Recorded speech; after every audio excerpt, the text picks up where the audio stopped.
যদি দৃঢ় বিশ্বাস নিয়ে পান করে আল্লাহ তাকে সুস্থ করে দেয়। ও বন্ধু, জমজমে কূপের পানি খেয়ে আমি 3 দিন হলো এখানে অবস্থান করি।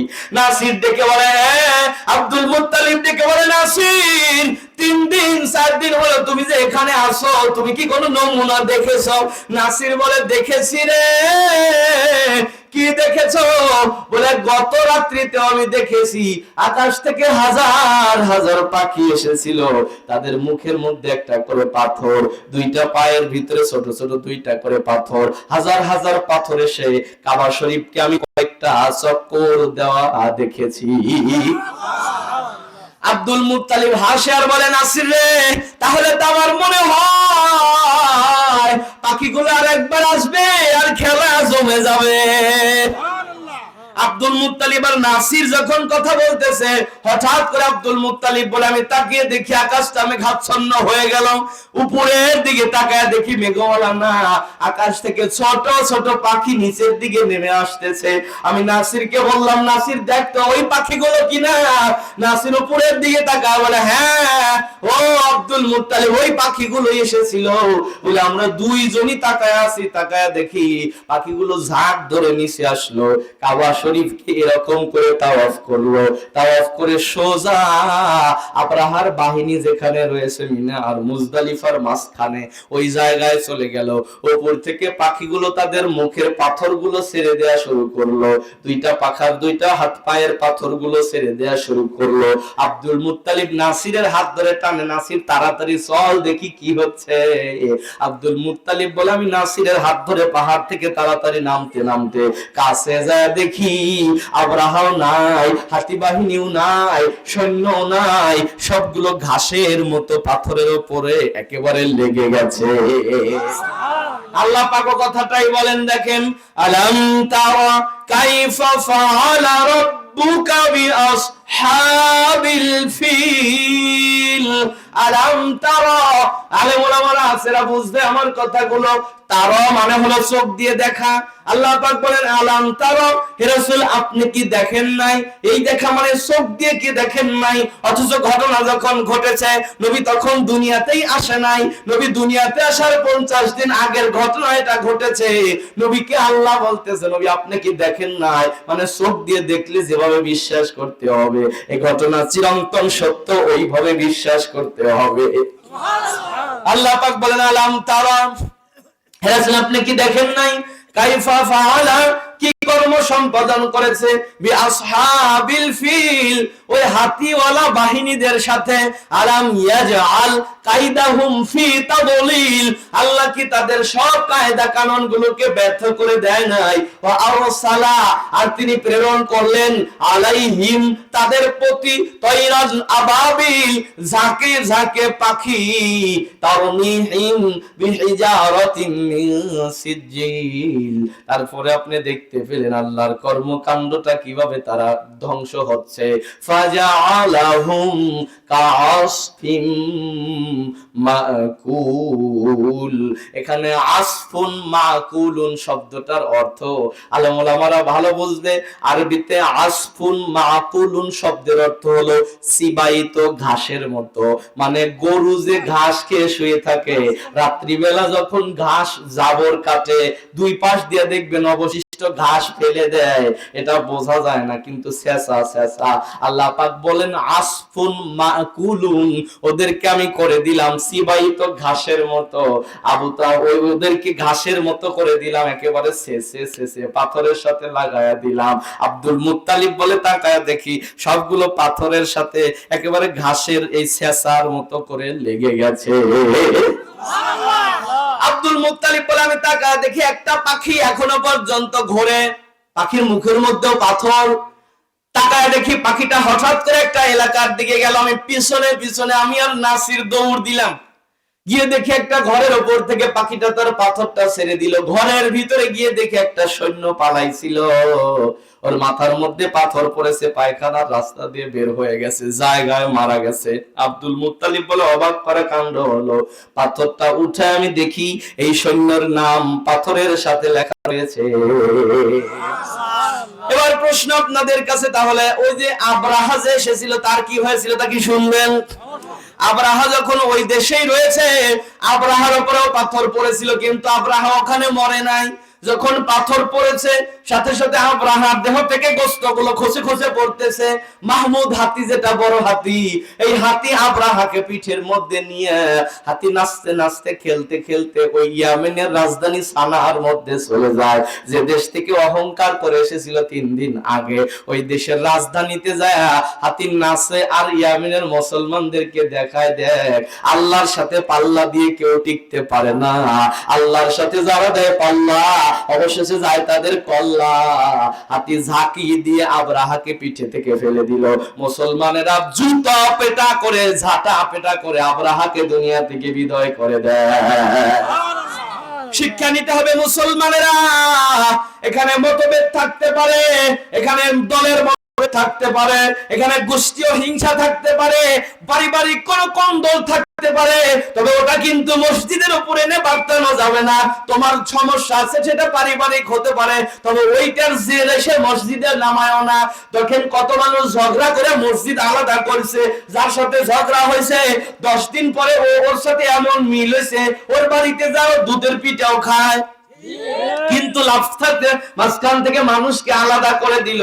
আল্লাহর ঘরের সাথে যারা এরকম কাজ করে, আল্লাহর ঘরের সাথে যারা এরকম দুশ্মনী করে, তাদের পরিণতি কি জানো? আসফুন মাকুলুন, তাদেরকে আল্লাহ চিবাইত ঘাসের মতো একেবারে শেষ করে দেবে। আব্রাহা ওখানে গিয়ে মারা গেল।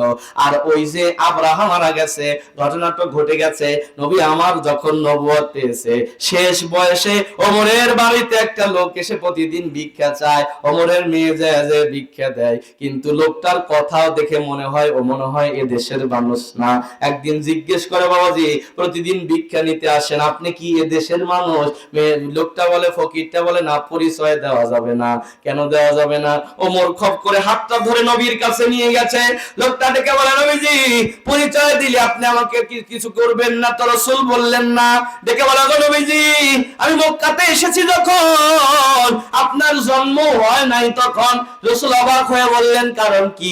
লোকটা ডেকে বলে, নবীজি আমি ওই মাহমুদ নামক হাতির চালক ছিলাম, বড় হাতি যেটা, প্রধান হাতি যেটা, ওই সরকারি চাকরি আমি করতাম, কিন্তু যখন দেখলাম হাতি সামনে যায় না, আমি জানি বিপদ সংকেত আছে, কারণ আল্লাহর ঘর ভাঙতে যাইতেছে, নিশ্চয়ই এখানে আমার চাকরির দরকার নাই। আমি হাতির পিঠ থেকে নেমে দৌড়া পালাইছিলাম, যুদ্ধে অংশগ্রহণ করি নাই, মরিও নাই, আল্লাহ আমাকে আজও পর্যন্ত বাঁচায় রেখেছে। ওগো নবীজি আপনি দুনিয়াতে আসার 4 দিন আগে আমি এই মক্কাতে এসেছি। শিক্ষা কি নিতে হবে জানো? তোমাকে অনুমতি দিল সাধারণ মানুষের উপরে গুলি চালাও, আর তুমি গুলি চালাও আর বলো আমি অসহায়, আমি অসহায়, আমি অসহায়। মানুষ না মারলে আমার চাকরি থাকে না। একটা শিক্ষা নিতে হবে, যেখানে দেখবা মুসলমান ভাইয়ের রক্ত ঝরবে, ওরকম চাকরির আমার দরকার নাই। কথা বলেন না কেন? সরকারকে দোষ দিয়া পার পাবা কিয়ামতে? না না না, পার পাওয়ার কায়দা নাই। তুমি তোমার প্রশাসনের চাকরি করো, এই গরমে তুমি বুক ফুলে হাঁটো, এই গরমে তুমি মাঝে মাঝে দোষ দাও সরকারকে, সে বলেছে এজন্য গুলি করেছি। তোমার ভিতরে কি বিবেক বুদ্ধি নাই? সেদিন আমি রংপুরে গিয়েছিলাম মাহফিল করতে, আমার মনেই নাই আবু সাইদের কথা। বাসটা এক জায়গায় ব্রেক দিয়েছে, মহিলা মানুষেরা বারবার দেখাইতেছে ওই যে ওই জায়গায় গুলি করেছিল। ঘুমান্ত মানুষ, আমি জাগ্রত হয়ে জানালা দিয়ে তাকিয়েছি, গায়ের পশম আমার দাঁড়ায় গেছে, লেখা রয়েছে আবু সাইদ চত্বর। আমার বারবার সবিতা চোখে ভেসে উঠেছে, যে যুবকটা বুকটা পেতে দিয়েছে, কোন নিষ্ঠুর বাপের সন্তান তুই, তুই কই কোন কুলাঙ্গার মায়ের সন্তান, যে যুবক বুক পেতে দিল, তুই এই যুবকের বুকের উপরে গুলি করলি, আর তুই সরকারকে দোষ দিবি। এ সরকারের দোষর শুনে রে, তোর ওরকম চাকরি জাহান্নামে যাওয়ার জন্য কারণ হয়ে যাবে। কথা বলেন না কেন? এখানে ব্যক্তিগত বিষয়, যেখানে ব্যক্তিগত বিষয়, নিজের বিষয়টা নিজেকে মনে রাখতে হবে। মনুষ্যত্ব বোধ যদি ভিতরে থাকে, নিজের চিন্তা নিজে করতে হবে, আমাকে বাঁচতে হবে। এখানে চাকরির বড় কথা নয়, বড় কথা আমার ঈমানকে বাঁচাতে হবে। চাকরির কথা নয়, বরং আমার ঈমানকে বাঁচাই। এজন্য এটা পুলিশ কর্মকর্তার সন্তান, ছোট সন্তান পর্যন্ত ফোন করে বলেছিল, আব্বা তোকে আব্বা বলে ডাকতে আমার ঘৃণা হয়, কারণ তুই সাধারণ মানুষের উপর যেভাবে গুলি চালাইছিস, তোর মতো বাপকে বাপ পরিচয় দিতে আমার লজ্জা লাগে।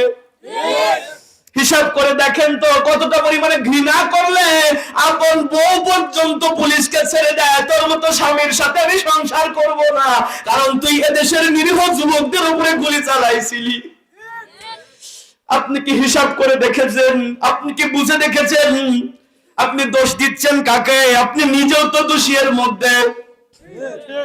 মাহমুদ নামক হাতির চালকটা দেখে বলে, নবীজি আমি ওই দিন হাতির প্রধান চালক ছিলাম, প্রধান হাতির চালক ছিলাম, কিন্তু যখন আমি দেখলাম অবস্থা বেগতিক, আমি সাথে সাথে হাতির পিঠ থেকে নেমে আবরাহার দিকে না তাকায় সোজা আমি গ্রামের দিকে দৌড়াইছি, আবরাহা যেন আমাকে ধরতে না পারে। কারণ এখানে আবরাহার সাথে যাওয়া বড় বিষয় নয়, বড় বিষয় হলো আমার ইমানকে বাঁচাতে হবে। হলো নবীজি ওই দিন আমি পালায়া মক্কাতেই রয়েছি, আজও পর্যন্ত যাওয়ার সাহস পাই নাই। নবী ডেকে বলে, আপনাকে আল্লাহ এজন্য বাঁচায় রাখছে যেন আপনি সরাসরি ঘটনাটা আমার কানে শোনায়া দেন। এখন আপনারা প্রশ্ন করতে পারেন, ওটা হলো কাবা, এটা হলো মসজিদ। কাবার সাথে শত্রুতা থাকলে না হয় আল্লাহ অ্যাকশন নিতে পারে, মসজিদের সাথে শত্রুতা থাকলে কি অ্যাকশন হবে? এখন হবে যে এই বিষয়ে যদি আরো 10টা মিনিট বলি আপনাদের কি খারাপ লাগবে? খারাপ লাগবে বাজান?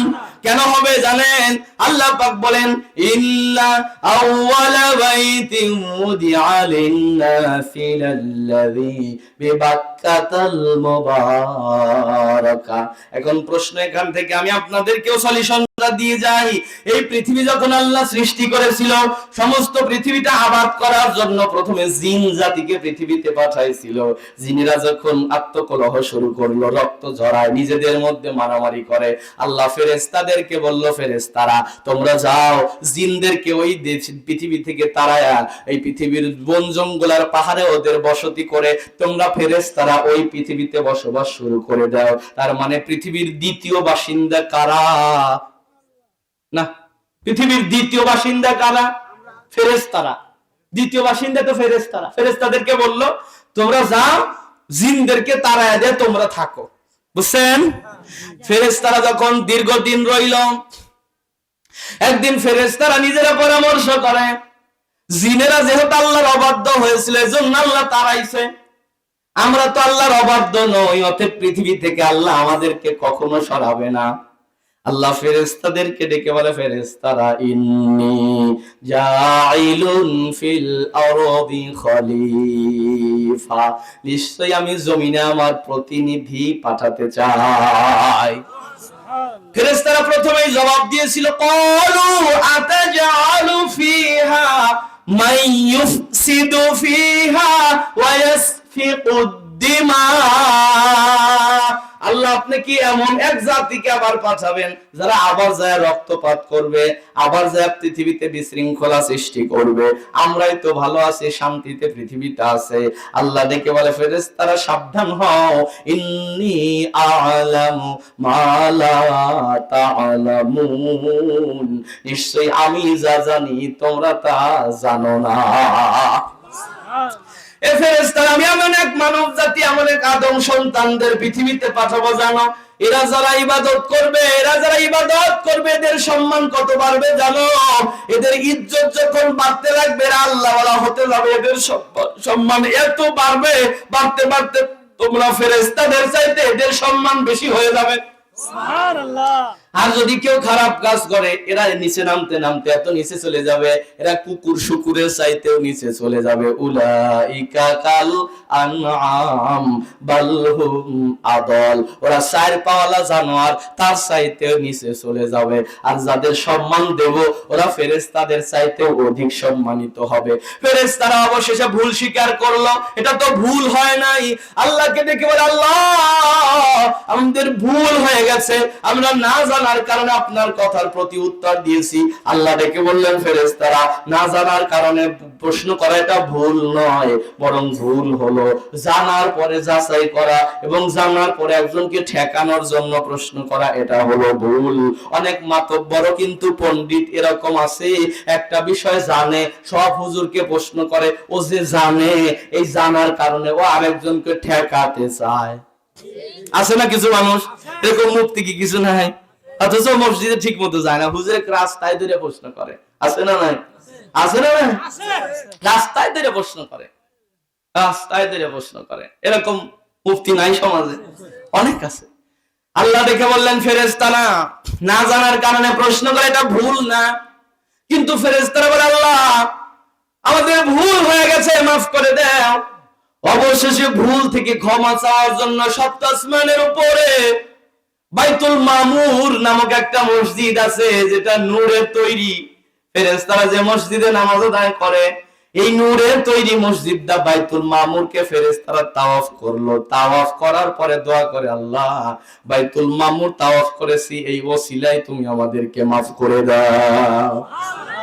আল্লাহ ডেকে বলল, ফেরেশতারা তোমাদেরকে তো আমি গুনাহ করার যোগ্যতাই দেই নাই। যেরকম গরুকে আল্লাহ দুই পায়ে হাঁটার যোগ্যতা দেয় নাই, ফেরেশতাদেরকে আল্লাহ গুনাহ করার যোগ্যতাই তো দেয় নাই। তারপরেও তোমরা যেহেতু বাইতুল মামুর তাওয়াফ করে ক্ষমা চাও, আর আমি যে আদম সন্তানকে পৃথিবীতে পাঠাবো, ওদেরকে গুনাহ করার যোগ্যতা আমি দিয়ে দেব, ওদেরকে গুনাহ করার স্বাধীনতা আমি দিয়ে দেব। ওরা দুনিয়াতে যাওয়ার পরে যদি গুনাহ করে, তোমরা গুনাহ থেকে মাফ চাওয়া, ভুল থেকে মাফ চাওয়ার জন্য আমার বাইতুল মামুর তাওয়াফ করে দোয়া করতেছো। ওরা তো দুনিয়াতে থাকবে, এই আসমানে এসে বাইতুল মামুর তাওয়াফ করে দোয়া করার সৌভাগ্য ওদের হবে না। অতএব দুনিয়াতে ওদেরকে পাঠানোর আগে ফেরেশতারা যাও, আমার বাড়ি সোজা বাইতুল মামুর, বাইতুল মামুর সোজা নিচে চলে যাও। এই সোজা নিচে যায় আরো একটা ঘর বানায় দাও, যে ঘরের নাম হলো কাবা ঘর। আল্লাহ ডেকে বলল, ফেরেশতারা মানুষ যখন অপরাধ করবে, যদি কাবা শরীফকে তাওয়াফ করে, জীবনের গুনাহ তার মাফ হয়ে যাবে। সুবহানাল্লাহ। এই ফেরেশতারা তারা তো উপরে আসতে পারবে না, নিচেই কাবা দেব, কাবা তাওয়াফ করবে আর মাফ পাবে। এজন্য নবী বলেন, কেউ যদি কাবা তাওয়াফ করার পরে মনে মনেও চিন্তা করে মাফ হলো কি হলো না, তার উল্টা গুনাহ হবে। কারণ কাবা তাওয়াফ করলে জীবনের গুনাহ মাফ হয়ে যায়। নবীজি বললেন, যখন এই কথা সাহাবীরা দেখে বললেন, ওগো নবীজি, তাম পৃথিবীতে আপনার উম্মত থাকবে, সব উম্মত তো কাবার কাছে আসতে পারবে না, কারণ অনেক দূরে যারা থাকবে এদের আসা তো কষ্ট হবে, ব্যয়বহুল খরচ হবে, এরা আসবে কেমনে? আল্লাহ নবী বলে, সাহাবীরা শোনো, শোনো সাহাবীরা শোনো, এই কাবাটা যখন আল্লাহ পৃথিবীতে বানাইছে, সব নবী রাসূলকে দিয়ে কাবার খেদমত করাইছে। নূহ নবীর জামানায় কাবাকে উপরে নিয়ে গিয়েছিল, যখন বন্যা হয়েছিল আমার কাবাকে নিচে দিয়েছে। ইব্রাহিম পয়গম্বরকে আল্লাহ বললে, তুমি তোমার ছেলেকে সাথে নিয়ে যা, কাবা শরীফটা পরিষ্কার করে নতুন করে মেরামত করো। ইব্রাহিম পয়গম্বর সে কাবা শরীফটা নতুন করে যখন মেরামত করা শুরু করেছে, বাপ বেটা মিলে কাবা বানায়। ইসমাইল পাথর টানে, ইব্রাহিম পাথর নিয়ে নিয়ে কাবা বানায়। এক পর্যায়ে দেখে ইসমাইল ঘেমে গেছে, ক্লান্ত হয়ে গেছে। আল্লাহকে বলে, আল্লাহ আমার ছেলের তো পাথর টানতে কষ্ট হচ্ছে, তুমি ব্যবস্থা করে দাও। আল্লাহ চতুর্পাশের পাহাড়কে বলল, পাহাড় রে, তোমাদের যাদের ইচ্ছা আছে কাবার সাথে তোমাদের পাথরগুলো লেগে যায়, তোমরা গায়ে থেকে পাথরগুলোকে ছেড়ে দাও, যেন গড়তে গড়তে ইব্রাহিমের কাছে চলে যায়। প্রতিটা পাহাড় থেকে যখন পাথর গড়া শুরু হয়ে গেল, ইব্রাহিম নবীর চতুর্পাশে, কাবার চতুর্পাশে পাথরগুলো স্তূপ হয়ে গেল। নবী আমার একটা একটা করে যখন কাবা বানায়, একটা বড় পাথর, সুন্দর একটা পাথর আসলো। আল্লাহ বলল, এটা আপনার লিফটের কাজ করবে, এটার উপরে উঠবেন, যত উপরে আপনার পাথর লাগানো দরকার লাগাবেন, এটা নিজের মতো করে আবার উঁচু হবে, আবার নিচু হবে। আজ পর্যন্ত কাবার পাশে মাকামে ইব্রাহিম নামক জায়গা আছে, যেখানে ইব্রাহিম নবীর পায়ের দাগ পর্যন্ত পাথরের মধ্যে রয়েছে। সুবহানাল্লাহ। যখন ইব্রাহিম নবী কাবা বানানো শেষ হয়ে গেল, নির্মাণ করলো পুনরায় যখন কাবা পরিষ্কার করে নির্মাণ করলো, আরো পাথর তো বেঁচে গেল। পাথরগুলো কান্না শুরু করলো, আল্লাহ আমাদের ইচ্ছা ছিল আমরা কাবার সাথে লাগবো, মানুষরা আমাকে চুম্বন করবে আর তাদের জীবনের গুনাহগুলো ঝরে যাবে। ও মালিক, আমরা তো লাগতে পারলাম না, আমরা ফিরেও যাব না। আল্লাহ ডেকে বলে, ইব্রাহিম পাথরগুলোকে তুমি তোমার চাদরের উপর নাও, রুমালের মধ্যে নিয়ে মাথার উপরে নিয়ে একটা করে ঝাঁকি দাও, পাথরগুলোকে আমি ফেরেশতার মাধ্যমে সরায়া দেব। ইব্রাহিম নবী পাথরগুলো রুমালের ভিতরে কিছু কিছু করে নিয়ে মাথার উপরে নিয়ে ঝাঁকি দেয়, পাথরগুলো আল্লাহ ফেরেশতাদের মাধ্যমে তাম পৃথিবীতে সরায়া দেয়। নবীকে জানায়া দিলেন, ও নবীজি, ও পাথরগুলো তাম দুনিয়া যে যে জায়গায় পড়েছে, ওই ওই জায়গাতে আল্লাহর ঘর মসজিদ হবে। এখন প্রশ্ন করতে পারেন, তাহলে হিংসার মসজিদ বললেন কেন? তাই না? একটা কথা মনে রাখবেন মেসাল এখান থেকে, সেটা কি জানেন? কপালে যদি কারো লেখা থাকে মানুষটা 10 কোটি টাকার মালিক হয়ে মরবে, আপনি যদি হালাল পথে কামাই করেন আল্লাহ যে কোনো ভাবে হোক কপালের লেখা 10 কোটি আপনাকে দেবে। আপনি যদি হারাম পথে কামাই করেন আল্লাহ ওই 10 কোটি দিবে, যা লেখা আছে। কথা বুঝেছে? আল্লাহ যেখানে পাথর ফেলেছে সেখানে আল্লাহর ঘর মসজিদ হবে, যার জায়গা আল্লাহ কবুল করেছে তার জায়গাতেই মসজিদ হবে। তবে আপনি যেন হিংসা করে, আপনি যেন গুনাহের বাগী হয়েন না। কথা কি বুঝেছেন? মসজিদ আপনি বানান, যদি মসজিদ নিয়ে দ্বন্দ্ব হয়, কেউ কি কয় চল যায়, মসজিদ নিয়ে দ্বন্দ্ব হয়েছে বাড়ির যে একটা মন্দির বানাই, এ কথা কি বলে? মসজিদ নিয়ে দ্বন্দ্ব হয়েছে আরো একটা মসজিদ বানাও, কিন্তু মন্দিরে যাওয়ার সুযোগ। ও মুসলমান, দ্বন্দ্ব হতে পারে, তুমি মসজিদ আরো একটা বানাও, তবে হিংসা করতে পারবা না, অপর মসজিদের দিকে বাঁকা নজরে তাকাতে পারবা না। কি করতে হবে জানো? আল্লাহর হাবিব হাদিসে বলেন কলবুহু মুআল্লাকুন আও ফিল মাসাজিদ, তাদের একটা কলব সব মসজিদের সাথে ঝুলন্ত থাকে। কলব একটা, মসজিদ বহুবচন, একটা কলব সব মসজিদে আছে।